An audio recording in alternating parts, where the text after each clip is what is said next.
오늘 이 시간부터 시작해서 저희가 한 7주 정도의 여정을 통해 하나님의 코칭이라고 하는 주제를 가지고 하나님의 말씀을 같이 나누어 가려 합니다.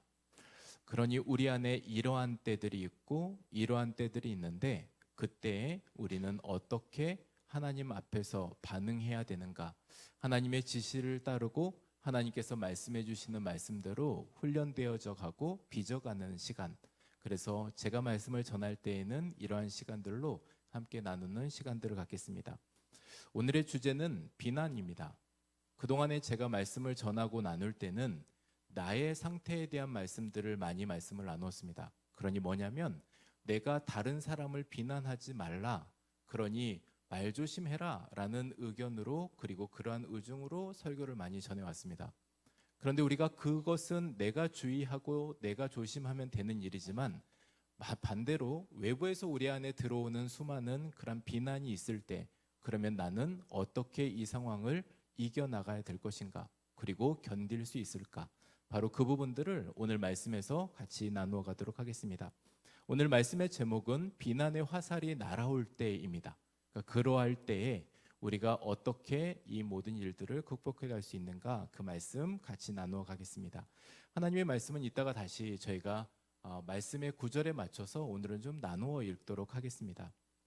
앞서 이런 말씀들을 드리면서 오늘은 잠깐 하나님의 말씀을 열어가고자 합니다. 어느 시골에 비난하기를 좋아하는 한 아주머니가 있었다고 합니다. 그러니까 이분은 사사건건 다른 사람들의 시비를 걸고 그리고 논밭을 가꾸는 사람들의 농작물을 보면서 나는 이것보다 훨씬 잘 가꾸는데 이 집은 왜 이 모양이냐고 얘기를 합니다. 그리고 모든 일에 갈고리를 하나씩 가지고 있어서 그 일에 있어서 사람들의 마음을 후벼 파는 일들을 했습니다. 한 번은 이 아주머니가 이제 읍내에 있는 시장을 가려고 동네 정류장에 있는 버스에 탔는데 이 버스는 늘 그랬던 것처럼 그날도 사람들이 차면 그때 출발할 요량으로 기다리고 있었습니다. 그런데 이 아주머니가 생각했던 것보다 더 오래 기다렸나 봅니다. 그래서 이 아주머니가 기다리다 못해 이러한 이야기를 했습니다. 야, 이 기사 양반아, 이놈의 똥차는 언제 가는 거야? 이렇게 말했다는 겁니다. 그때 이 기사 양반이 기사님이 이 이야기를 듣고 이렇게 반응했습니다. 똥이 차야 가지요. 그러니 여러분 잘 생각해 보십시오. 비난은 비난으로 돌아옵니다. 이 똥차는 언제 가냐고 얘기했더니 이 똥이 차야 출발할 거다는 이야기의 답변을 듣게 되었습니다. 여러분 우리는 늘 이러한 상황 속에 각자의 욕구를 가지고 살아갑니다. 우리가 잘 아는 것처럼 우리가 잠 안 자고 살 수 없으니 수면욕이 있고 그리고 우리가 먹지 않고 살 수 없으니 식욕이 있습니다. 그리고 인간은 태어날 때부터 누구나 다 할 것 없이 안전욕이 있고요. 그리고 자아를 실현하고 싶은 욕구가 있습니다. 그리고 사랑받고 싶은 소속감에 대한 애정 욕구가 있고 그리고 생리적으로 우리가 그런 모든 일들에 있어서는 이루 말할 수 없는 욕구가 있습니다.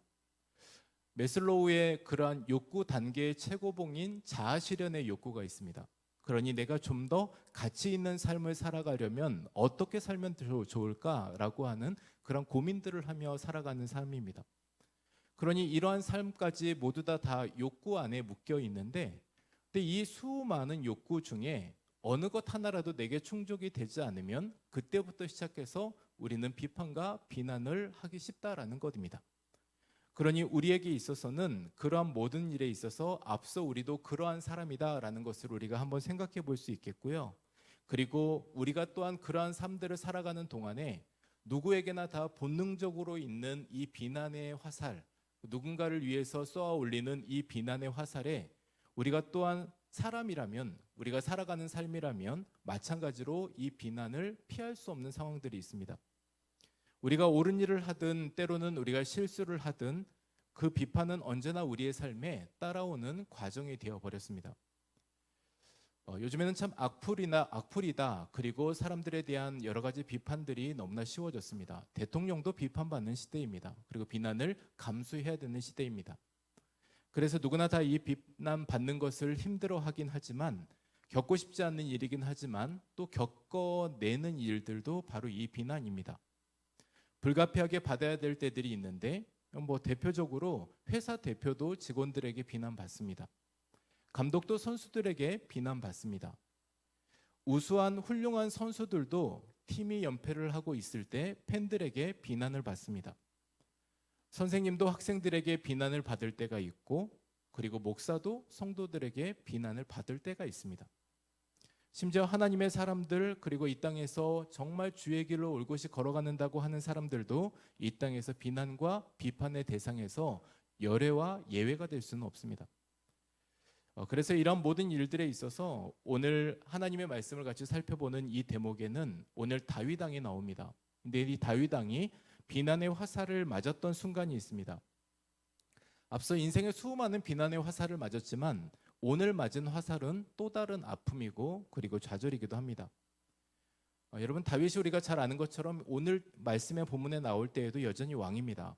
그리고 하나님의 합한 사람이라고 성경은 기록하고 있고, 그러나 그에게도 한 왕이 될 때까지의 수많은 과정들도 어려움들도 있었지만 왕이 되고도 어려웠고, 지금 오늘 말씀에는 이제 압살롬이 왕이 되고 다윗은 또다시 도피의 여정을 출발했던 때입니다. 물론 사울을 통해서 쫓김을 당할 때도 있었지만 그래도 그때는 하나님의 훈련의 과정이기도 했고 왕이 되기 전, 그리고 나이로도 젊은 때이기도 하고 가족이 아니니까 그래도 감수할 만했습니다. 그런데 오늘의 또다시 도피의 여정은 자신의 아들이기도 하고, 그리고 거기에서 오는 배신감과 그리고 절망은 이로 말할 수 없을 겁니다. 주변에 보는 다른 같이 이 길을 떠나는 그런 군사들과 그리고 백성들을 생각해 보면 아들에게 배신당한 왕이 진짜 내 왕으로 리더로 세워질 수 있을까라고 하는 의구심까지 들게 되고, 진짜로 창피한 일들, 부끄러운 일들이 그 앞에 펼쳐지게 되었습니다. 근데 이러한 때 이 혹독한 비난의 이 순간, 거기에 한술 더 떠서 오늘 말씀에는 베냐민 지파 시므이라고 하는 사람이 나오는데, 이 시므이가 계속된 저주를 퍼붓습니다. 오늘 하나님의 말씀을 통해서 그 순간 다윗은 어떻게 이 비판을 대처했으며 그 속에서 하나님께서는 어떻게 역사하셨는지를 말씀으로 나누어 가겠습니다. 지금 현재 다윗의 현 상황은 이렇습니다. 오늘 말씀 5절과 6절에 지금의 다윗의 상황을 소개하고 있는데, 하나님의 말씀 저희 같이 읽겠습니다. 다윗 왕이 바후림의 이름에 거기서 사울의 친족 한 사람이 나오니 게라의 아들이요 이름은 시므이라. 그가 나오면서 계속하여 저주하고 또 다윗과 다윗 왕의 모든 신하들을 향하여 돌을 던지니 그때 모든 백성과 용사들은 다 왕의 좌우에 있었더라. 아멘. 여러분, 현재 상황이 어떻습니까? 다윗이 앞서 압살롬의 반역으로 인해서 이제 도피의 여정을 떠났다라고 말씀을 드렸습니다. 그리고 이제 도착했던 곳이 바후림이라고 하는 지역이었고, 이 바후림에는 사울의 친족이었던 한 사람이 살고 있었는데 그 이름은 시므이라고 이야기를 합니다. 그러니 사울의 이러한 죽음, 그리고 앞서 사울 가문의 몰락에 대한 부분들을 계속해서 원인 제공자로 다윗을 지목하고 있습니다. 당신 때문에 사울이 이렇게 된 거야 라는 그 마음을 가지고 오랫동안 살아왔던 사람입니다.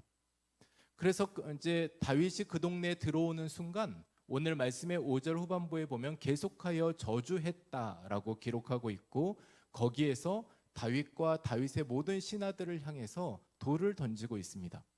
1인 시위를 하고 있는 겁니다. 그러니까 1인 시위를 하고 있는 이 현장 안에는 지금 그렇게 큰 영향력은 없고 굉장한 세력도 아니고 위협이 가해지는 그런 사람도 아니지만 그 사람의 1인 시위는 그냥 기분 나쁜 일이긴 합니다. 좋은 일은 아닌 것 같고요. 불난 집에 부채질하는 것 같고, 그리고 아픈 상처에 소금물을 끼얹는 것 같습니다. 그러니 이러한 상황이 현재 지금 다윗의 현 상황이고, 그리고 그러한 모든 고통 가운데 있는 그것에 있어서 지금 오늘 이 시므이의 행동은 다윗으로 하여금 감정의 폭발, 말 그대로 지금 분노하기 일보 직전의 상황으로 치닫을 수 있는 그런 과정이라는 겁니다. 그리고 앞서 말씀드린 바대로 이 6절에 보면 다윗이 힘이 없는 사람이 아닙니다. 지금 앞서 신하들도 같이 가고 있고 모든 백성과 용사들이 왕의 좌우에 서 있다라고 합니다. 얼마든지 말 한마디면 지금 저 입을 막을 수 있습니다. 얼마든지 말 한마디면 그 사람의 지금의 생명이 죽음으로 바뀔 수도 있는 상황입니다. 그런 상황들 안에서 지금 다윗이 이러한 모든 일들을 겪어가고 있는 지금 현 상황은 너무나도 고통스러운 상황일 겁니다. 그런데 오늘 말씀에서 여기까지도 참아냅니다.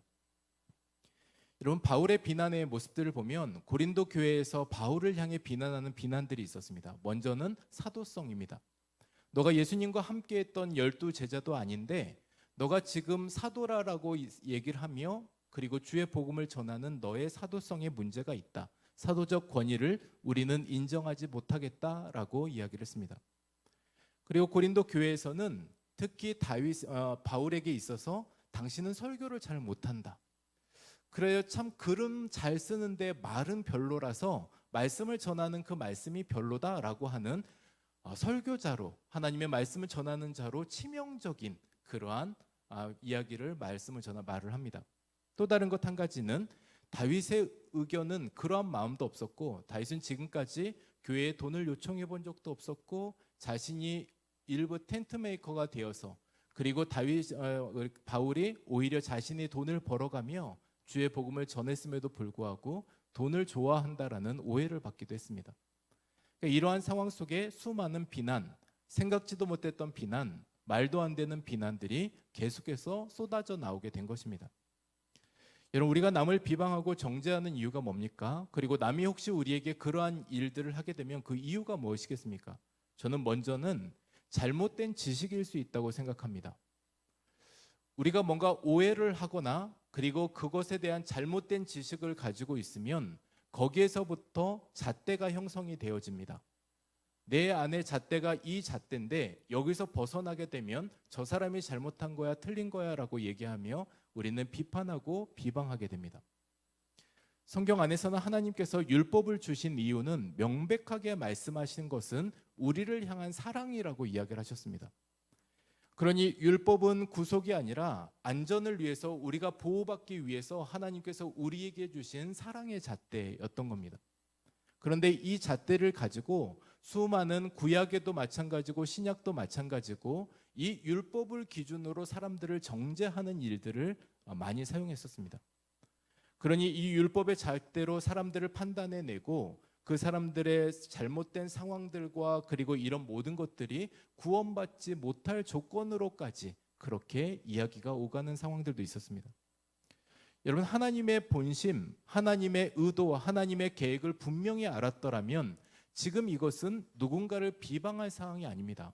이 율법은 하나님께서 하나님의 자녀 그리고 하나님의 울타리 안에서 보호받고 최소한 이런 규율과 규칙을 지켜나갈 때 너가 주의 품 안에서 안전하게 살아갈 수 있음을 말씀하고 있는 이것이 오히려 사람들 간에, 세간에 하나님을 믿는 사람과 믿지 않는 사람, 그리고 하나님을 믿어도 잘못 믿는 사람으로 오히려 규정하는 잣대가 되어버렸다는 겁니다. 여러분, 우리 안에 이러한 잣대가 혹시 있지 않으십니까? 각자마다 내가 세운 그 잣대 때문에 우리는 누군가를 비판하기도 합니다. 비난하기도 합니다. 그리고 비방하기도 합니다. 또 마찬가지로 우리가 누군가의 비난과 그리고 비방을 받을 때에는 그 사람의 잘못된 잣대 안에서 그러한 경우들이 있을 수 있습니다. 또 다른 한 가지를 더 생각해 보면 남이 나를 비방하거나 내가 남을 정죄하는 그런 이유 중에 한 가지는 그 마음속에 걸려있는 이 상처 때문에 그렇습니다. 여러분, 상처가 많은 사람들은 진심을 왜곡해서 듣는 경향들이 있습니다. 그래서 정말 사랑한다라고 하는 그 마음을 전했는데 뭔가 나한테 요구하는 게 있는 거 아니야? 라는 마음으로 생각하는 경우들이 있습니다. 때로는 정말 사랑하는 마음에서 채근하고 질책하는데도 불구하고 나를 미워해서 그렇다라고 하며 스스로 거기를 막아서는 일들이 있습니다. 그러니 이런 모든 일들에 있어서 내면의 렌즈가 뭔가 굴곡이 져 있어서 사실이 들어왔을 때 이것을 왜곡해서 보게 되고 듣게 되고 반응하게 되는 일들이 있게 된다는 겁니다. 그러니 우리 안에서도 이러한 상처들이 있게 되면 계속된 이 상처로 말미암아 우리가 다른 사람들의 좋은 반응도 우리 안에서 왜곡해서 의심을 품게 하기도 하고, 그리고 또한 우리 안에서 이것이 잘 극복되어지면 또 잘 해석되어지면 우리 안에 영적 성장과 성숙이 있을 텐데 이것이 우리 안에서 소화되지 못해서 그 안에서 상처로 씨름하는 경우들이 많다는 겁니다. 오늘 말씀에 보면 시므이가 다윗을 향해서 이러한 이야기를 합니다. 피 흘린 자여, 사악한 자여. 여러분 지금 그래도요, 지금 다윗이 왕인데요, 한 나라의 왕인데 왕을 면전해주고 하는 이야기가 당신은 피 흘린 자고 사악한 자다라고 하는 욕설과 비방과 저주를 하고 있습니다. 이미 다윗은 육체적으로도 그렇고 정신적으로도 그렇고 이 영적으로도 그렇고 지친 상태에서 이러한 비판과 공격을 받고 있는 거죠. 근데 여기에서 주목해 볼 것은 이 시므이가 했던 이 말이 불공정한 말입니다. 그리고 시므이가 했던 말이 사실에 근거된 말도 아니고 앞서 말씀드린 바대로 오해에서 비롯된 일입니다. 다윗이 사울을 죽인 것도 아니고 다윗은 오히려 사울에게 있어서는 피해자라는 것을 우리는 너무나도 잘 알고 있습니다. 죽일 기회가 2번이나 있었음에도 불구하고 그는 하나님이 세우신 기름 부은 자라는 그러한 이유로 자신이 그렇게 뭔가 결정할 수 없다고 이야기했던 사람입니다. 주변에 함께했던 수많은 자신들을 따르는 동료들에게도 기회는 이때뿐인데 지금 이렇게 하면 당신이 편한 삶을 살 텐데 라고 하는 그런 마음이 드는 때에도 다윗은 그런 결정을 하지 않았습니다. 그런데 오늘 어김없이 돌아오는 것은 시므이의 비판은 너 때문에 우리 베냐민 지파, 너 때문에 우리 사울 가문이 망하게 됐다라고 하는 그런 저주를 듣게 된 것입니다. 근거 없는 비난이었고 억울한 일입니다. 당장이라도 따져 물을 수 있었고 아니라고 얘기할 수 있었고 반문할 수 있었지만 오늘 말씀에는 이러한 때 이러한 상황에도 불구하고 정말 억울하고 그리고 오히려 내 안에서 원망이 나올 수 있는 이 상황 가운데서도 다윗이 했던 반응을 이후에 함께 같이 보면 좋겠습니다. 오늘 말씀에서 보면 다윗은 이후에 이러한 반응들을 합니다. 사무엘하 16장 7, 8절 말씀입니다. 오늘 말씀에 연결된 이후 말씀인데 우리 이 말씀을 같이 읽겠습니다. 시므이가 저주하는 가운데 이와 같이 말하니라. 피를 흘린 자여, 사악한 자여, 가거라 가거라.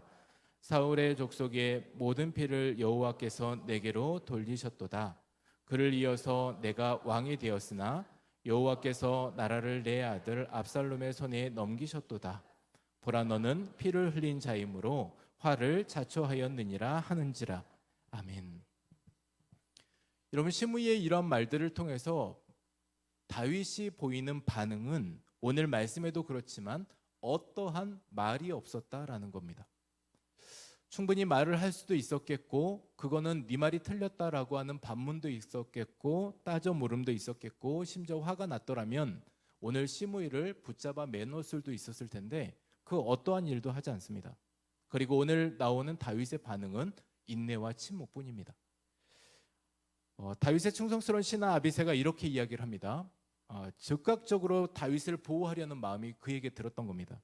그래서 7절 말씀에 이야기하는 것이 이 죽은 개가 어찌 내 왕을 저주합니까? 라고 하며 화를 냅니다. 그리고 이 화가 나서 그 머리를 베겠습니다 라는 말까지 합니다. 여러분, 이러한 말씀들이 계속해서 이어져가는 모습들을 보면서 오늘 아비새의 이러한 반응, 이자가 하는 말에 있어서 용납할 수 없고 이를 당장 쳐 죽여야 되겠다라고 하는 이 말에도 불구하고 물론 이제 아비새의 충성심이 보이는 마음이지만 다윗은 그것을 막아섭니다. 여러분, 철학자인 엘버트 허버드라고 하는 사람이 이러한 말을 했는데요. 이 말을 한번 우리 같이 보도록 하겠습니다. 자막을 통해서 잠시 보시면 이러한 말을 했습니다. 위대함의 최종적인 증거는 비판을 붕괴하지 않고 견뎌내는 능력에 있다. 여러분, 우리가 비판받을 때들이 있습니다. 근데 그럴 때 붕괴하지 않고 견뎌낼 때 오히려 그 안에 내면 안에 성장과 성숙이 있게 되고 분명히 여기에서 화를 내고 끝내면 그 일은 거기에서만 끝내게 되는데 왜 이 일이 내게 있었는가에 대해서도 이제 좀 더 알게 되는 시점도 온다는 겁니다. 어찌 보면 이 시므이를 대하는 다윗의 태도는 우유부단해 보입니다. 마찬가지로 사울의 때와 마찬가지로 오늘도 이 시므이를 그냥 처단할 수 있는 이 시간에 그냥 듣고만 있는 이 다윗의 모습은 또다시 같이 함께하고 있는 이들에게는 우유부단해 보이기 딱 좋은 상황입니다. 자신의 체면이 깎이고 있고 심지어 창피당하고 있고 부끄럽게 되는 이 상황 가운데서도 다윗은 끝까지 그냥 이 상황을 두라고 이야기를 합니다. 여러분, 보통 리더가 되면 다른 사람들의 말을 점점점 안 들어간다는 이야기를 합니다. 근데 다윗은 이러한 시므이의 말이지만 어느 면에서는 지나가는 한 행인의 말이고, 그리고 그 말조차 자신에게는 쓰라리게 다가오는 그 말이지만 그 말을 지금 듣고 있습니다. 어찌 보면 다윗의 최대 강점이 이것이 아니었을까 싶습니다. 나단 선지자가 당신은 하나님 앞에서 범죄했습니다 라고 이야기를 할 때 오히려 그 찾아왔던 나단 선지자의 말을 듣고 빨리 회개의 자리로 돌아갔던 거, 그리고 솔직히 인정했던 거, 오히려 이 상황을 모면하려고 하지 않고 자신의 명성을 지키려고 나단 선지자도 죽이려 하지 않고 오히려 빨리 자기를 낮추고 회개의 자리로 나아갔던 것, 바로 다윗의 능력은 거기에 있었습니다. 마찬가지로 오늘 또한 시므이 앞에도 이가 하고 있는 이 말이 도대체 이해되지 않는 말이긴 하지만 그에게 있어서 즉각적인 그 어떠한 반응, 자신의 체면을 먼저 생각하기보다 하나님이 이 상황을 왜 내게 허락하셨을까를 생각할 줄 알았던 사람이 바로 다윗입니다. 물론 왕으로서 자신의 체면도 있습니다. 그런데 오늘 우리 가운데 생각해 볼 수 있는 것은, 또 이 말씀을 우리가 잠시 적용해 볼 수 있는 것은, 예수님께서도 우리 체면 지켜주시려고 예수님 체면을 구기셨습니다. 예수님은 우리의 수치를 덮으시려고 모함과 경멸, 그리고 그 최후는 죽음으로 끝이 나게 되었습니다. 그러니 저는 이 시간에 같이 드리는 말씀은, 우리가 예수님처럼 그렇게 할 수 없는 존재들이긴 합니다. 연약하죠. 그런데 적어도 우리가 그러한 은혜를 받았다면, 우리도 또한 그 은혜가 조금이라도 우리 안에 머물러 있다면 그것을 기억하며 간직하며 또다시 누구에게도 그러한 반응에 앞서서 이러한 생각은 해보자라는 것입니다. 오늘 이러한 때에 다시 한번 다윗은 하나님의 주권을 기억했습니다. 그리고 오늘 말씀에 16장 9절과 10절 말씀에 이렇게 이야기를 합니다. 오늘 이 말씀을 같이 읽겠습니다. 우리 함께 읽겠습니다. 수르야의 아들 아비새가 왕께 여짜오되 이 죽은 개가 어찌 내 주 왕을 저주하리이까? 청하건대 내가 건너가서 그의 머리를 베게 하소서 하니, 왕이 이르되 수르야의 아들들아, 내가 너희와 무슨 상관이 있느냐? 그가 저주하는 것은 여호와께서 그에게 다윗을 저주하라 하심이니 내가 어찌 그러하였느냐 할 자가 누구겠느냐 하고. 아멘. 여러분, 오늘 이 말씀에서 중요한 이야기를 합니다. 이 모든 결정에 앞서서 여호와께서 시므이에게 다윗을 저주하라 하심을 내가 아는데 어찌 내가 그리할 수 있겠냐라는 말을 합니다. 그러니 지금 이 상황이지만, 현재로 상황으로 보면 내가 맹목적으로 그냥 어떠한 이유도 없이 비판받는 것 같지만 이것은 하나님의 주권 아래에 있는 일이다라는 고백을 하고 있습니다. 그러니 이 모든 상황을 주관해 가시는 하나님께서 오늘 시므이 입을 통해서 이렇게 인도해 가고 계시는데, 이것을 내가 부당하다 정당하다 따지기에 앞서서 먼저 다윗이 고백하는 것은 이 일은 하나님이 하고 계신다라는 말씀이었습니다. 여러분, 다윗은 이런 비난의 순간에 그가 보고 있는 것은 그 너머로 하나님을 보고 있습니다. 지금 이 상황을 다스리시는 하나님이시기도 하고, 그리고 이 상황을 허락하신 하나님을 같이 보고 있습니다. 그러니 그런 상황에서 자기가 어떠한 판단과 판결을 내리지 않고 이 상황을 허락하신 하나님께서 어찌하든 하나님께서 판단하실 거야 라고 하며 하나님께 판단을 유보해내는 것입니다. 오늘 야고보서 4장 11절에서 12절에 보면 이러한 이야기를 하고 있습니다. 우리가 율법의 준행자이지 우리가 율법의 그런 판단자, 재판관이 아니라는 이야기를 하고 있는데, 오늘 말씀 야고보서 4장 11, 12절을 다시 한번 우리가 같이 읽겠습니다. 우리 하나님의 말씀 함께 읽겠습니다. 형제들아, 서로 비방하지 말라. 형제를 비방하는 자나 형제를 판단하는 자는 곧 율법을 비방하고 율법을 판단하는 것이라. 내가 만일 율법을 판단하면 율법의 준행자가 아니요 재판관이로다. 이 법자와 재판관은 오직 한 분이시니 능히 구원하기도 하시며 멸하기도 하시느니라. 너는 누구이기에 이웃을 판단하느냐. 아멘. 야고보서 4장 오늘 말씀은 우리에게 비수가 박히는 말이기도 합니다. 굉장히 찔리는 말이기도 하고, 너희가 서로 비방하지 말아라. 형제를 비방하는 자, 형제를 판단하는 것은 오히려 율법을 비판하고 율법을 판단하는 것과 마찬가지다라는 이야기를 합니다. 그러니 이러한 모든 일에 있어서 너희가 할 것은 아무것도 없고, 지금 여기에 입법자와 재판관은 오직 한 분, 바로 하나님이시니 그분이 그것을 판단하실 거다라는 말씀을 하고 있습니다. 사실 우리 입장에서는 억울합니다. 피해는 내가 겪었는데 참아야 되고, 그리고 하나님께서 어찌하실지도 모르는데 이 상황을 견뎌야 되는 지금의 현실은 너무나도 불합리한 것 같습니다. 그런데 우리가 여기에서부터 하나님을 신뢰할 마음이 우리에게 있어야 합니다. 하나님을 믿을 마음이 우리에게 있어야지만 이 시간들을 견뎌낼 수 있습니다. 공의의 하나님이시고, 그리고 이 모든 일들을 다 아시는 하나님이시고, 그리고 모든 것의 재판관이신 하나님께서 하나님의 때에 하나님의 방법으로 나의 억울함을 풀어주실 거다라고 하는 그 믿음이 내게 있을 때, 그리고 최종 판결은 하나님께 있다라는 그 믿음이 우리 가운데 있을 때 이 모든 일들을 감당해낼 수 있습니다. 여러분, 그래서 우리가 되갚아주고 싶은 마음들이 있습니다. 그냥 기만하고 싶습니다. 그런데 여러분, 우리가 같이 찬양했던 것처럼 우리가 기만하고 싶을 때 기도하셔야 합니다. 그것이 하나님께서 지금 이 상황을 허락한 비난의 화살이 지금 나에게 다가오는 이때에 하나님께서 원하시는 바로 그때가 지금 이러한 상황입니다. 여러분, 오늘 비판을 통해서, 비난을 통해서 하나님께서 이루고자 하는 하나님의 과정들이 있습니다. 물론 파괴적인 비난이 그 모든 일들에 있어서 우리 삶에 고통을 주기도 합니다. 오늘 다윗이 이제 시므이의 저주를 받으면서 하나님의 주권을 신뢰하고 인정하지만 듣는 이야기는 정말 듣기 거북하고 쓴 약과 같은 그런 것이었습니다. 그런데 그것이 정당하든 부당하든 하나님 앞에 주권을 내어놓고, 그리고 정말 이 모든 일들을 이루어 가실 하나님을 다시 신뢰하며 걸어갈 때 오늘 앞서 이 피난길도 도피길도 이어서 걸어갈 수 있었던 다윗의 모습이었습니다. 오늘 비난의 화살이 날아올 때 그러면 우리는 어떻게 반응해야 되는가? 말씀을 잠시 정리하고 이제 말씀을 마무리하겠습니다. 여러분, 비난의 화살이 날아올 때 우리는 영적 전투태세를 갖추어야 합니다. 화살이 날아오면 그냥 무방비로 맞기만 하라는 말이 아닙니다.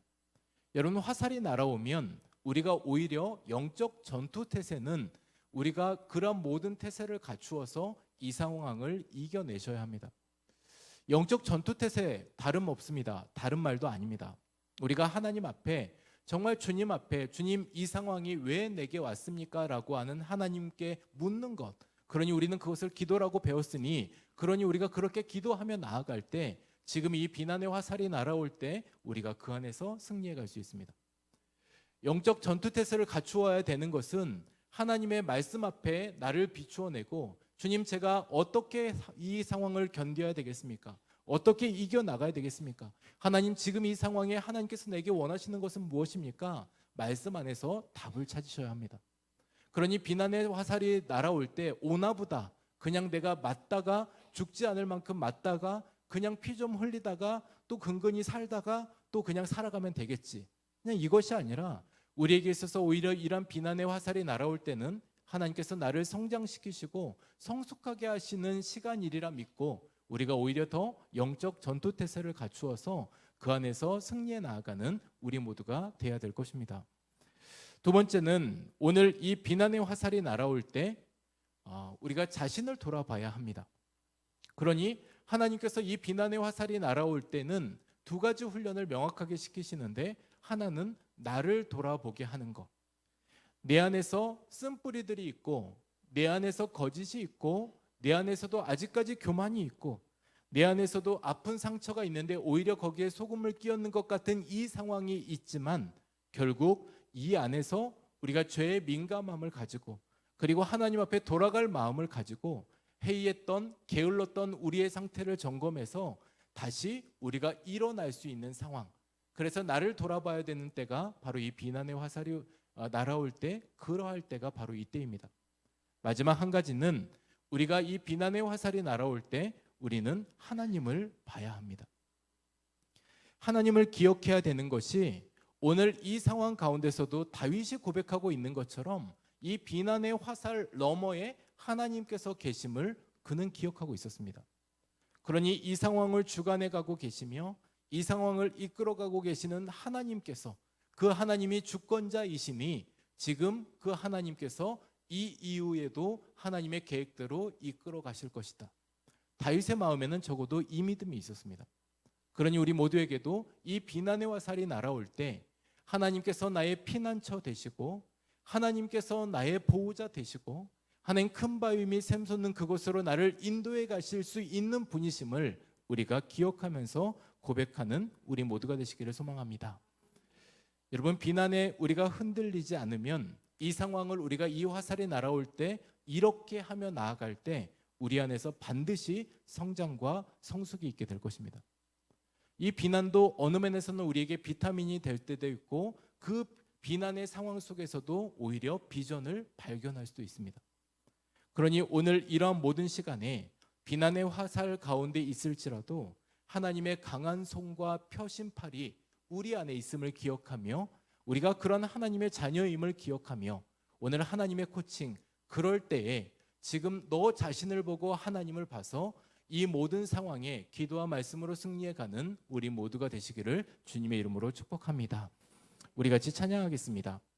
이 시간에 눈을 들어 주를 보라 함께 같이 찬양할 때 우리 안에 이러한 일들이 있을 때 하나님께서 우리에게 말씀하고 계시는 것은 그 상황 안에서도 하나님 보기를 원하십니다.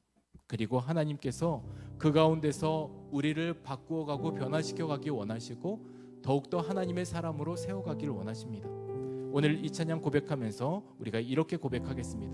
눈을 들어 주를 보라, 주의 영광을 보라. 우리 앞에는 비난의 화살만 오는 것 같지만 그 뒤에는 하나님의 큰 그림도 있고 하나님의 계심도 있고 우리가 눈을 들어 그 하나님을 볼 수 있는 이 찬양의 고백으로 함께 하겠습니다. 우리 같이 찬양하겠습니다.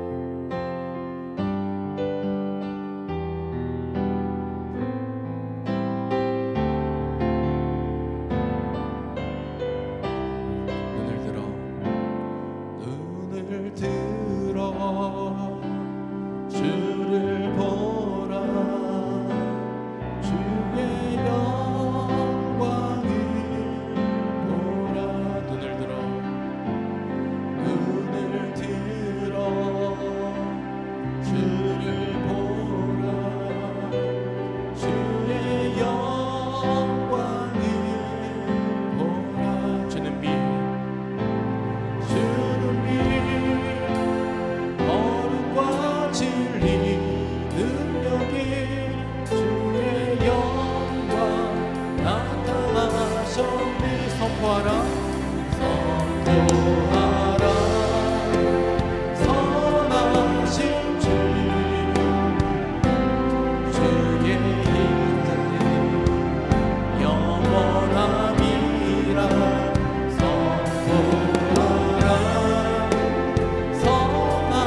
번 더 같이 고백하십시다.